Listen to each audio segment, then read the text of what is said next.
Did you know that at the end of every astrological age, such as the age of Aquarius or the age of Pisces, that there is a sting in the tail? Did you know that these ages can be divided into sub-ages, and these sub-ages have a sting in the tail also? And in fact, we can go from sub-ages down to micro-ages, down to nano-ages, and these all have a sting in the tail. In this video, I'm going to give you an example of the sting in the tail, but to understand the sting in the tail, you must understand how the overflow effect works. And for the purposes of this video, I'm actually using the whiteboard that I set up for a previous video I did about what is the big deal about 1969. And in that video, I was explaining very briefly how here we are. We had the end of the Pisces age here and the beginning of the Aquarius age here in 1433. And then I broke down and said, okay, here's the first few sub-ages in the age of Aquarius, the Capricorn sub-age from 1433 to 1612, the Sagittarius sub-age, the Scorpio sub-age, the Libra sub-age, and so on. And then what I did is I took the Scorpio sub-age and then expanded that into its 12 micro-ages. And there they are here, the Libra, Virgo, Leo, and so on micro-ages, finishing with the Scorpio micro-age. And then I did not stop there. I then went and broke down the Scorpio micro-age into its 12 nano-ages of approximately 15 months each. And here it is here, the Libra nano-age, the Virgo nano-age, and finishing up here with the Scorpio nano-age. And this Scorpio nano-age was in effect from February 1969 to May 1970, and it was due to this that I was able to explain why 1969 was so important. But now I'm going to show you how you can read this, what I would kind of call chart or analysis, in a totally different way to produce a totally different insight. And the insight I'm going to give you is the insight into aviation. Just as an example, it just so happens that aviation fits into this particular example, and I'm going to explain to you how that works. So here's the Pisces age, 732 BC to 1433 AD. And most astrologers would like to think of astrological ages as bricks in the wall, and they would say, this is Pisces, and then it's followed by Aquarius. But that's not how it works. What actually happens is, due to the retrograde nature of these ages and subperiods, this Pisces age is far stronger here than it is at the beginning. And so it builds up like a wave and then washes over the Aquarius age. And so basically, even though we are sitting in the age of Aquarius since 1433, the strongest sign that will manifest in the age of Aquarius is actually Pisces.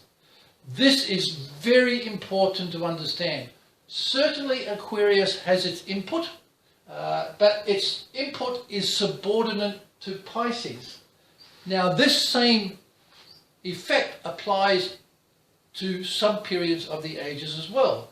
So when we go and look, say, at the first 3 or 4 sub-ages in the age of Aquarius, we see here's the Capricorn sub-age, followed by Sagittarius and so on, but the Capricorn overflows like a tsunami into the Sagittarius sub-age, and the strongest sign that will manifest in the Sagittarius sub-age is actually Capricorn. Sagittarius will then overflow into the Scorpio sub-age. So in 1791 to 1970, which ruled the Scorpio sub-age, the strongest sub-age influence was from the overflow of the Sagittarius sub-age. So here's Scorpio, and certainly Scorpio manifested in that time, but it is even stronger in the Libra sub-age from 1970 to the year 2148, where we currently reside. So this may help you understand that in this time, yes, we have Libra quite strong, but Scorpio is stronger again. So what we're going to discuss in this analysis is, instead of being focused on Scorpio, which I did in what was the big deal about 1969, I'm going to focus on Sagittarius. So here it is here, the Sagittarius sub-age from 1612 to 1791 overflows into the Scorpio sub-age. And there is various ways you can use to describe this. I would call this Scorpio sub-age, it can alternatively be called the Sagittarius sub-age overflow. It can also be called the Sagittarius Scorpio sub-age, and how I apply these dual names is that the implication is that the first zodiacal sign mentioned is the overflow and strongest sign, followed by the period proper. So here we are. In 1791 to 1970, we were in the Sagittarius sub-age overflow, but the Sagittarius sub-age from 1612 to 1791 still developed a lot of Sagittarius momentum. But still, the conclusion of what happened here actually appears at the end of the Scorpio sub-age in an enhanced level, which I'm going to show. Because what happens is that the Scorpio sub-age is broken up into its 12 micro-ages, but the same thing appears. Here is the Libra micro-age from 1791 to 1806, but it is actually stronger in this period here, in this Virgo micro-age. And the Virgo one is stronger there, and the Leo one there, and so on. So when we come down to the last micro-age in the Scorpio sub-age, which is Scorpio, this is also the Sagittarius micro-age overflow. So in this period here, yes, Scorpio is very strong, but Sagittarius is even stronger. And so when we then break this period down into its 12 nano-ages, again, the same thing applies. We have Libra will overflow onto Virgo, Virgo will overflow onto Leo, Cancer will overflow into Gemini, and most importantly, for our exercise here, is Sagittarius will overflow onto Scorpio. So, even though I was saying that the Scorpio nano-age here, at the end of the Scorpio micro-age, was this powerhouse of Scorpio, which it was, it also has an echo of Sagittarius sitting in here, because this is the Sagittarius nano-age overflow, and this is the Sagittarius micro-age overflow, and there is a kind of a residual or echo of Sagittarius also occurring into this same time frame from February 1969 to May 1970. And for this example, what I'm going to do is show you that in this time frame, I'm going to show you behind all the Scorpio events that occurred that I discussed in my previous video, Sagittarius also made its mark, and it made its mark in a quite dramatic fashion. And what I'm going to do is discuss one of the archetypal manifestations of Sagittarius, and that is air travel. I don't think many astrologers would disagree that Sagittarius has got to do with air travel, but my research shows that it's not just Sagittarius, it is Sagittarius and Aquarius. There is a third sign associated with air travel, and that is Aries. This can be confusing to many astrologers. Why would Aries have anything to do with air travel? And that is the reason why Aries is associated with air travel is from an archetypal standpoint. Airplanes are a projectile, just like an arrow or a bullet or a cannonball or a rocket. So let's start with the first flight of the Wright brothers in December 1903. If we look here, we'll see that 1903 appears in the Pisces micro age. Okay, now I'm sure you would think there's nothing much to do between Pisces and air travel, and you are quite right. But if you look here, this Pisces micro age is the Aries micro age overflow.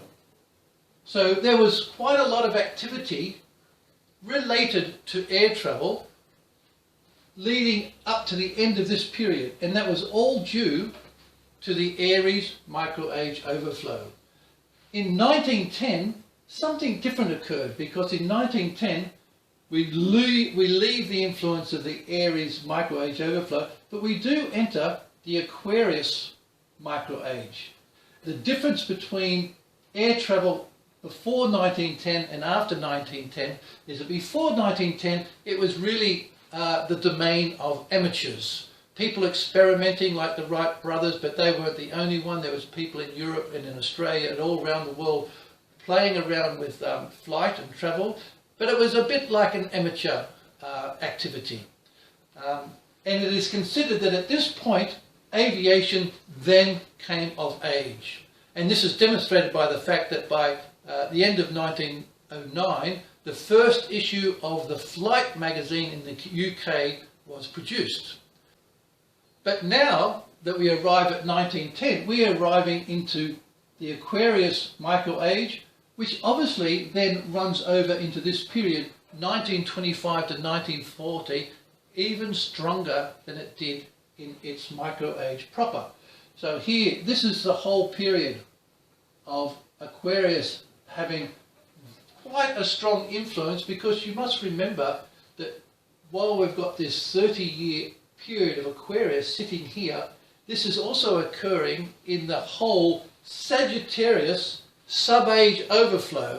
Following the First World War, commencing in 1919, we had the establishment of the first commercial airlines. Oldest airline company is KLM, which was founded in 1919, followed by the South American airline Avianca, and then the third oldest airline is Qantas, which was established in 1920. So you would expect that there would be a lot of activity related to aircraft and planes in this period 1910 to 1940, and you are completely correct. But what we're going to focus on here is the leading edge, or the cutting edge. And really, the cutting edge of air transportation occurred at the very end of this period with the appearance of the first jets. The first jet flight that came to the public attention occurred in August 1940. And it just so happens August 1940 just appears at the beginning of the Sagittarius micro age, which runs from 1940 to 1955, and then the Sagittarius micro age flows over into 1955 into 1970 in an even stronger fashion. The first operational jet fighter was the German Messerschmitt Me-262 that had its inaugural flight on the 19th of April 1944, right on target. And then the first commercial jet service was by BOAC, British Overseas Air Company. The first commercial jet flight was from London to Johannesburg in 1952, right in here. So everything's going to plan. We're getting enhanced or cutting edge developments in aviation at the required times under the influence of Sagittarius. You must look at this and see that still we may have had the nascent jet industry appearing here, but Sagittarius is going to be stronger in this period here when it overflows into that. And as an example of that, this commenced in 1955, just in time for the entry of the Boeing 707 jetliner service in 1958. The Boeing 707 really set the style for all jet aircraft, or nearly all jet aircraft developments since that time, and there it is in 1958. Now the interesting thing with this period here, which is the Scorpio micro age or the Sagittarius micro-age overflow is that when we break it down into the 12 nano-ages, you will see that Sagittarius was strong from November 1967 to February 1969, but even stronger from February 69 to May 1970. Now this is what you call the sting in the tail, because here it is, the Sagittarius micro-age appears in 1940, builds up momentum, overflows into this period, but at the end of this period it encounters a Sagittarius hotspot. This occurs all throughout the 12-fold periodization involved in macro-astrology, and this is called the sting in the tail. So this sting in the tail is not only the sting in the tail for this Scorpio micro-age, it's also the sting in the tail for the whole Sagittarius sub-age from 1612 to 1791, overflows from this period 1791 to 1970, and in 1970 we're having the last period is this Sagittarius strong point, and then even finer tune is another Sagittarius strong point at the end of this one. So there's this strong point in Sagittarius. Sagittarius micro-age and overflow is the sting in the tail for the whole major Sagittarius sub-age, 1612 to 1791, combined with the Sagittarius sub-age overflow, 1791 to 1970. So this is a real strong point. It's not a high point for Sagittarius that's the strongest point in 2,000 years, unlike the Scorpio analysis I did for the big deal about 1969. But it is still a sting in the tail. It's a final hurrah from Sagittarius. And this appears with ages, it appears with sub-ages, micro-ages, nano-ages. They all come in for their period of time. They all overflow into their stronger position in the following period. And at the end of that little following period is this little hot point where it's called the sting in the tail. So what do we find between November 1967, which is here, and May 1970, which is here, which this whole period can be called the Sagittarius sting in the tail, because Sagittarius is involved. But basically, we do find it because very quickly in December 1968, just about here, we had the first supersonic transport aircraft flight by the Russian Tupolev Tu-144. It was its maiden flight, and when you look at it, it looks similar to the Concorde, to the French-English Concorde, and it's the same style of plane, but it's a notable feat because all of a sudden a new supersonic aircraft came into service or came into operation. In February 1969, the exact month we're going into the high point of the Sagittarius overflow, is the very first flight of the Boeing 747 jumbo jet was done. I mean, that's fairly uncanny right there.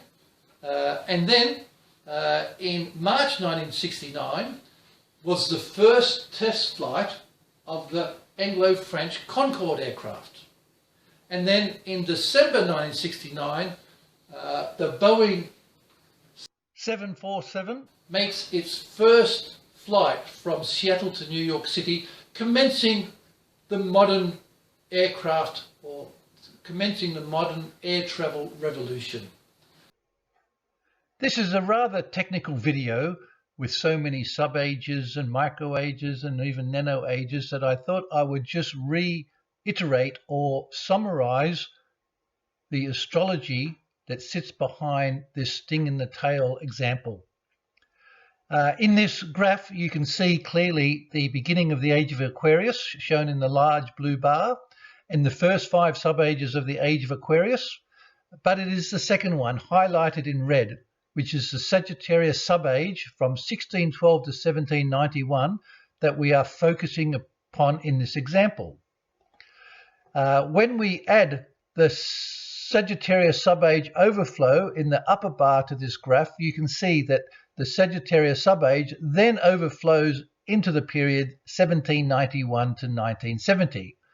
And this means that the whole period from 1612 to 1970 can be called the Sagittarius subage and overflow, and it overlaps the Scorpio subage and overflow, which runs from 1791 to 2148. And in fact, how all subperiods run in the astrological ages is that they're like 2 feet and they're always overlapping each other. But for the purpose of our example, it is the Sagittarius overflow that we're focusing upon from 1791 to 1970. And in this graph, I am breaking up the whole Sagittarius subage overflow, which due to the overlap is the same time or the same time period as the Scorpio subage, and I've broken it down into its micro ages.